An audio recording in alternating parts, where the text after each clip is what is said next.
Всем привет и добро пожаловать в третью часть моих видеороликов о Китае. И в этом ролике я расскажу о своем 5-дневном приключении в городе Гуанчжоу. Ну что, погнали?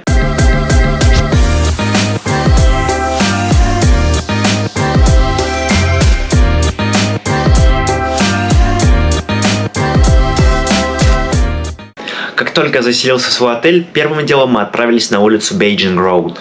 Чуть позже я расскажу про эту улицу поподробней. Гуляя по улице, мы наткнулись на Хайдилао. Кто не знает, Хайдилао — это очень популярная сеть хотпотов в Китае. Хотпот мне очень понравился, и, наверное, хотпот — это одно из самых моих любимых блюд в Китае, по которым я буду очень скучать. После хотпота мы отправились немного погулять, но улица уже была пуста, так как было 11 вечера, и мы решили разойтись по домам.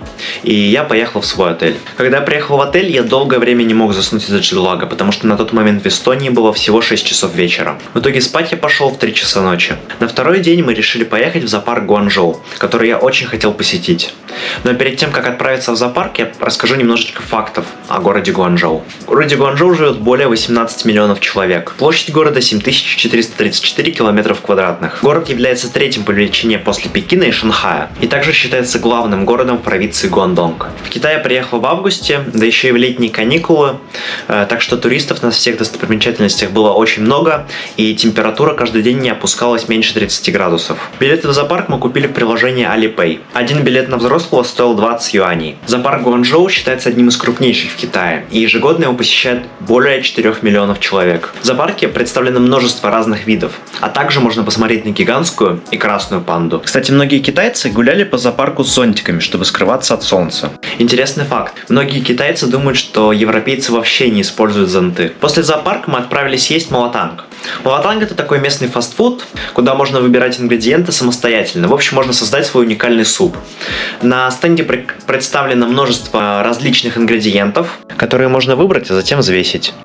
После этого мы отправились на полуостров Шамянь, одно из главных достопримечательностей Гуанчжоу, которое стоит посетить. Остров известен своей европейской архитектурой, так как с 1859 года по 1946 остров занимали концессии Великобритании и Франции. Во время Первой опиумной войны остров Шамянь служил главным стратегическим пунктом обороны в Гуанчжоу. Опиумная война — это конфликт между Британской империей и династией Цин. Затем мы отправились полюбоваться на местную реку Чжуцзян. Кстати, расскажу случай, который там произошел. Когда мы сидели на скамейке, ко мне подошла женщина, и она мне пыталась продать средства для обуви. Я отказывался, говорил, что средства мне это не нужно, и покупать я его не буду. Но она настаивала и говорила, что это средство мне нужно, и я его хочу купить. Она даже мне почистила обувь, чтобы показать, как это средство работает. Правда, почистила она мне обувь без моего согласия. Она ушла только тогда, когда моя подруга ей сказала на китайском, что она вызовет полицию.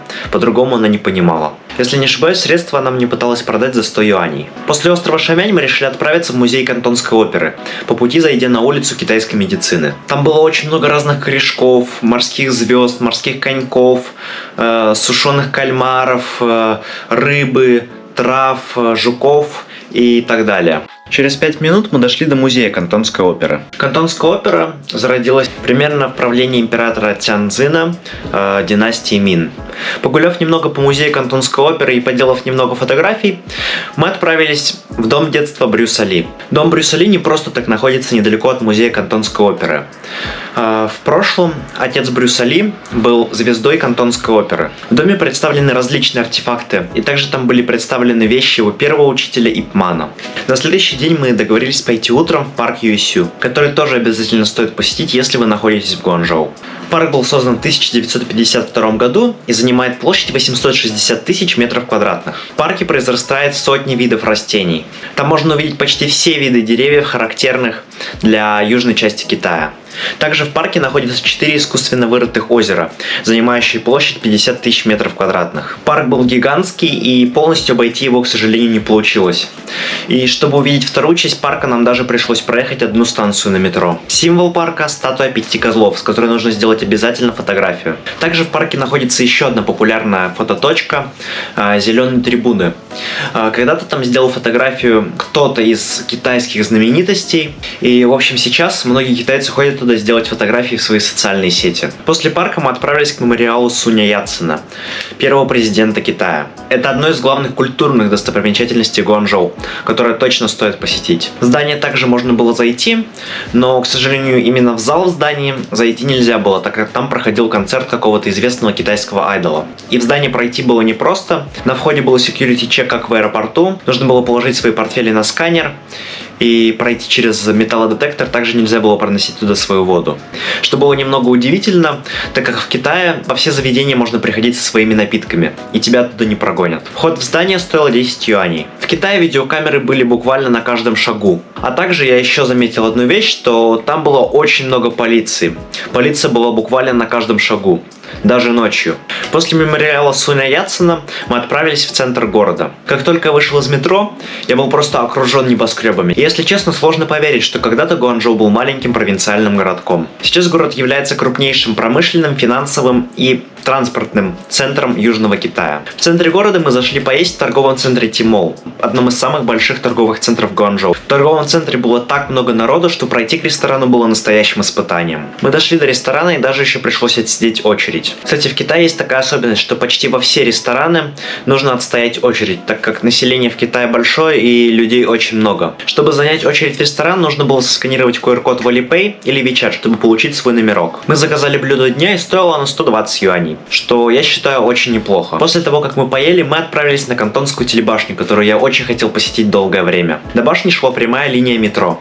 Кстати, метро было беспилотное, что меня очень удивило. На телебашню очередь была очень длинной. Сначала нужно было пройти контроль билетов, затем нужно было выстоять очередь на контроле безопасности, и потом, после очереди на контроль безопасности, нужно было отстоять очередь на лифты. Кантонская телебашня является второй по высоте в мире после Бурдж-Халифы. Раньше, до постройки Бурдж-Халифы, это здание было самым высоким в мире. Башня была построена в 2009 году к Азиатским играм 2010 года. Высота башни 600 метров, и основная смотровая площадка находилась на высоте 488 метров. Мы попали туда во время заката, и это, наверное, были одни из самых красивых видов, которые когда-либо видел.